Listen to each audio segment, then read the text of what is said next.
بسم اللہ الرحمن الرحیم۔ السلام علیکم ورحمۃ اللہ وبرکاتہ۔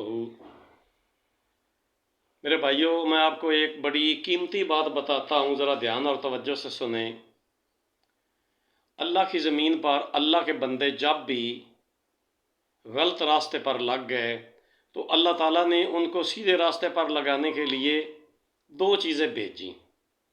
اپنا پیغمبر بھیجا اور اس پر اپنی کتاب نازل فرمائی۔ ہر دور میں نبی پاک صلی اللہ علیہ وسلم جب آخر الزمان تشریف لائے تو پھر آپ پر اللہ تعالیٰ نے اپنی آخری کتاب قرآن مجید نازل فرمائی۔ تو اس لیے جب بھی ہمیں سیدھا راستہ تلاش کرنا ہو، صراط مستقیم پر چلنا ہو، تو ہمیں قرآن مجید جو اللہ کی کتاب ہے اور حضرت محمد پاک صلی اللہ علیہ وآلہ وسلم جو اللہ کے آخری پیغمبر ہیں، ان کی طرف دیکھنا چاہیے کہ انہوں نے ہمیں کون سا دین دیا ہے، وہی صراط مستقیم ہے۔ اب آپ یہ دیکھیں، میں آپ کو قرآن مجید کی ایک بڑی مشہور و معروف آیت سناتا ہوں، اور یہ آیت تورات میں بھی ہے۔ میں نے خود اردو میں جو تورات ہے وہ پڑھی ہے، اس میں یہ آیت بالکل ہو تقریباً انہی الفاظ کے ساتھ وہ درج ہے۔ اس کا مطلب ہے، اس کی بڑی اہمیت ہے۔ اللہ تعالیٰ نے ہر قوم کے لیے یہ جو حکم ہے نا، یہ لازمی بیان فرمائے ہیں۔ تو اب آپ ذرا دھیان سے، توجہ سے اس کی طرف سنیں اور پھر غور کریں، سوچیں کہ کیا ہم ان چیزوں پر عمل کر رہے ہیں یا نہیں کر رہے۔ اگر کر رہے ہیں تو یہ ہماری خوش قسمتی ہے، اگر نہیں کر رہے تو پھر ہمیں ان پر عمل کرنا چاہیے۔ اعوذ باللہ من الشیطان الرجیم، بسم اللہ الرحمن الرحیم۔ وَاعْبُدُوا اللَّهَ وَلَا تُشْرِكُوا بِهِ شَيْئًا وَبِالْوَالِدَيْنِ إِحْسَانًا، اور عبادت کرو اللہ تعالیٰ کی اور اس کے ساتھ اس کی مخلوق میں سے کسی کو بھی حصہ دار نہ بناؤ۔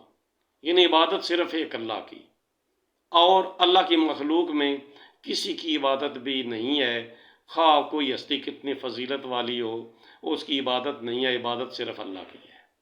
نماز ہم اللہ کے لیے پڑھتے ہیں، یہ اس کی عبادت ہے۔ روزہ عبادت ہے، زکوٰۃ عبادت ہے، حج عبادت ہے، سجدہ عبادت ہے، رکوع عبادت ہے، اللہ سے دعا مانگنا اس کی عبادت ہے، اور اللہ کے نام کی نظر نیاز، صدقہ خیرات دینا، یہ اس کی عبادت ہے۔ تو یہ سارے کام جو ہیں یہ صرف اور صرف اللہ کے لیے ہونے چاہیے۔ اگر اللہ کے لیے کریں گے تو اللہ کی عبادت ہے، اور اگر اللہ کے علاوہ کسی اور کے لیے کریں گے تو پھر وہ اس کی عبادت ہوگی۔ اس لیے ہمیں اس کی طرف خصوصی توجہ دینی چاہیے۔ وَاعْبُدُوا اللَّهَ وَلَا تُشْرِكُوا بِهِ شَيْئًا، اور عبادت کرو اللہ کی اور اس کے ساتھ کسی کو حصہ دار نہ بناؤ۔ وَبِالْوَالِدَيْنِ إِحْسَانًا، اور اپنے ماں باپ کے ساتھ اچھا سلوک کرو۔ قرآن مجید میں کئی مقامات پر یہ حکم دیا گیا ہے کہ اپنے والدین کے ساتھ اچھا سلوک کرو۔ تو والدین کے ساتھ اچھا سلوک کرنا فرض عین ہے۔ اگر کوئی بندہ خواہ کتنا ہی نیکوکار ہو، کتنا ہی پرہیزگار اور متقی ہو، کتنا ہی نمازی ہو، کتنا ہی حجی ہو، اگر ماں باپ کے ساتھ اس کا سلوک اچھا نہیں ہے، ان کی وہ خدمت نہیں کرتا، تو پھر جنت میں جانے کے بارے میں وہ کبھی امید نہ رکھے۔ پھر آگے اللہ نے فرمایا وَبِذِي الْقُرْبَىٰ، اور اپنے قرابت دار، رشتہ دار، ان کے ساتھ بھی اچھا سلوک کرو۔ لیکن دیکھ لیا اب ہمارے معاشرے میں کیا ہے، بھائی بھائی سے ناراض ہے، بہن بھائی ناراض ہیں، والدین سے ناراض ہیں، پھپھو خالہ سے ناراض ہیں، ننیال ددیال سے ناراض ہیں۔ انہیں ناراضگیاں گھروں میں گھس گئی ہیں۔ قریبی رشتہ دار ہیں لیکن آپس میں ناراض ہیں، بول چال بند ہے۔ تو دیکھ لیں، یہ قرآن مجید کا حکم ہے، وَبِذِي الْقُرْبَىٰ، اور قرابت داروں کے ساتھ ہمیشہ اچھا سلوک کرو۔ وَالْيَتَامَىٰ وَالْمَسَاكِينَ، اور یتیموں، انہیں جن کا کوئی والی وارث نہ ہو، باپ فوت ہو گیا ہو اور ان کی عمر چھوٹی ہو، ان کو یتیم کہتے ہیں، ان کی دیکھ بھال کرو اور ان کی ضروریات پوری کرو اور ان کے ساتھ اچھا سلوک کرو۔ والمساکین، اور مسکین غریب جو لوگ ہیں ان کے ساتھ بھی اچھا سلوک کرو۔ وجار ذی القربیٰ، اور جو قرابت دار پڑوسی، یعنی یہ دو حق ہے، قرابت دار بھی ہو اور پڑوسی بھی ہو، اس کے ساتھ بھی اچھا سلوک کرو۔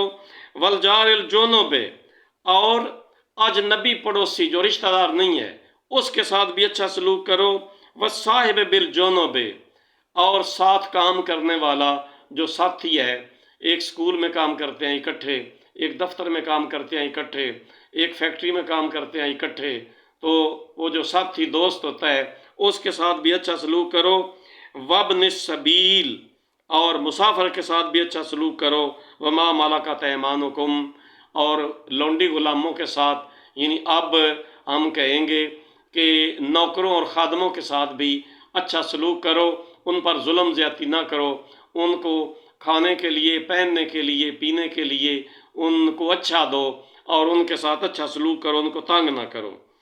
ان اللہ لا یحب من کان مختالا فخورا، اور اللہ تعالیٰ ایسے بندے کو پسند نہیں کرتا جو تکبر کرے، جو اپنے آپ کو بڑا سمجھے، دوسرے لوگوں سے اپنے آپ کو برتر سمجھے، اس میں بڑائی ہو، خواہ عہدہ کی وجہ سے، خواہ مال و دولت کی وجہ سے، خواہ برادری کی وجہ سے، خواہ کسی اور وجہ سے، جو آدمی اپنے آپ کو بڑا سمجھتا ہے، خواہ قوم اور ذات کی وجہ سے جو اپنے آپ کو بڑا سمجھتا ہے، تکبر کرتا ہے، دوسروں کو اپنے سے حقیر سمجھتا ہے، تو اللہ تعالیٰ فرما رہے ہیں کہ میں ایسے بندے کو پسند نہیں کرتا، اور جو شیخی باز ہے اس کو بھی اللہ تعالیٰ پسند نہیں کرتے۔